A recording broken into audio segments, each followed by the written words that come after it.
Growing up in the 1980s, whenever we would visit our folks in Delhi from Mathura in Uttar Pradesh, one of the most memorable contrasts, apart from trappings of a metro, was the all-day supply of water and electricity. Those were still pre-RO and pre-liberalization days, and to get potable water on tap was a luxury to die for from a small town. Even though Mathura was not far from the national capital in terms of infrastructure, it was a proper Bimaru dungeon. Studying in oil lamps or later Petromax light and waking past midnight to fill buckets when the uncertain municipal water supply would get activated, my family would have happily paid for more reliable provisions of these basics of life. The state was simply missing or had no capacity to provide these services. That's when we migrated to Gujarat in early 1990s. It was a bit of a culture shock to see no power cuts and regular water supply in its major cities. It was same country after all, but there was a difference. While in UP we were paying rupees 1.2 per unit, in Gujarat people were paying rupees 5 or more for electricity already. There was a separate water bill, in fact, that came with the property tax annually, and a majority of people there paid happily because they were getting what they were paying for. Hence, it was a double shock to see the citizens of Delhi almost 3 decades later wanting and voting for free water and cheap electricity despite being rich enough to pay for it. It is in this context that Prime Minister Narendra Modi's Revdi culture jibe, his comment on populism as a policy tool in the hands of governments, gains significance.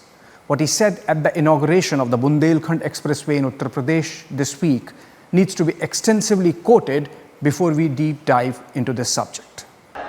आजकल हमारे देश में मुफ्त की रेवड़ी बांटकर vote बटोरने का कल्चर लाने की भरसक कोशिश हो रही है। ये रेवड़ी कल्चर देश के विकास के लिए बहुत घातक है। इस रेवड़ी कल्चर से देश के लोगों को और खास करके मेरे युवाओं को बहुत सावधान रहने की जरूरत है। रेवड़ी कल्चर वाले कभी आपके लिए नए एक्सप्रेसवे नहीं बनाएंगे, नए एयरपोर्ट या डिफेंस कॉरिडोर नहीं बनवाएंगे। रेवड़ी कल्चर वालों को लगता है कि जनता जनार्दन को मुफ्त की रेवड़ी बांटकर उन्हें खरीद लेंगे। हमें मिलकर उनकी सोच को हराना है। रेवड़ी कल्चर को देश की राजनीति से हटाना है। Those were strong words from a politician who has to be mindful of the next election. Only that Narendra Modi has been there before and done it differently. I remember the summer of 2007 in Gujarat. There was a massive farmers' unrest against Modi government's crackdown on power theft, to the extent that some district-level BJP leaders were put behind bars for interrupting the crackdown. Gujarat was headed for assembly elections later that year, and the matter reached the RSS. Some leaders in Saurashtra petitioned the party's mothership, fearing losing the election to farmer backlash. But Modi refused to budge. He could differentiate between party and people and made the farmers pay for the electricity. And more importantly, he won his second election comfortably in December of 2007.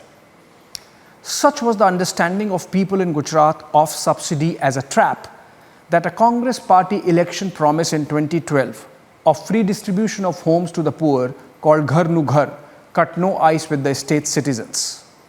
Congress succeeded in creating some optics by getting its workers to stand in queues outside its offices across the state to fill forms that were supposedly to be exchanged for a roof over the head in case the party came to power. Like in 2007, the promise did cause a scare among a section of BJP leaders. But again, Modi remained resolute, winning again, and rest, as they say, is history. Modi has brought the same streak in his prime ministership since 2014. Focus on enablers and empowerment rather than entitlement and unproductive dependence. The superstructure of subsidy regime put in place from Indira Gandhi's socialist days to the UPA era, when rights and entitlements led to freebie culture, take root again, has been rationalized over the last few years. Between 2004 and 2014, under Congress-led UPA government, for example, with an economist Manmohan Singh as Prime Minister, the subsidy bill as a percentage of total government expenditure increased from 9% to 16%. In the same period, the centre's capital expenditure, which is an important marker of development projects, halved from 23% to about 12%. Narendra Modi's government has sought to correct this distortion it inherited over the last 8 years. Capital expenditure, the CAPEX, has crept back to 19% this year, and the subsidy bill brought down to around 8%. And these numbers have been achieved despite the pandemic-era cash and ration transfers over the last 2 years. It has been a journey of a well-thought philosophy, of Thatcherite economics in play, now of course called Modinomics as well. I remember an important speech of the PM sometime in 2016 in which he enumerated the idea thus: I'm not arguing that all subsidies are good. My point is that there cannot be any ideological position on such matters. We have to be pragmatic. We have to eliminate bad subsidies. Some subsidies may be necessary to protect the poor and the needy and to give them a fair chance to succeed. Hence, my aim is not to eliminate subsidies, but to rationalize and target them, he said while speaking at a business summit. Parallelly, of course, rationalization of taxes and broader tax reforms to improve collections has gone on. Not to forget a major crackdown on corporate corruption through the banking space using agencies like the Enforcement Directorate and the income tax. These are omnibus of economic reforms that have kept India's ship steady even as the world economy has been wobbly in the pandemic years. Let's listen in to the Prime Minister again. साथियों, रेवड़ी culture से अलग हम देश में road बनाकर, नए rail route बनाकर लोगों की आकांक्षाओं को पूरा करने का काम कर रहे हैं।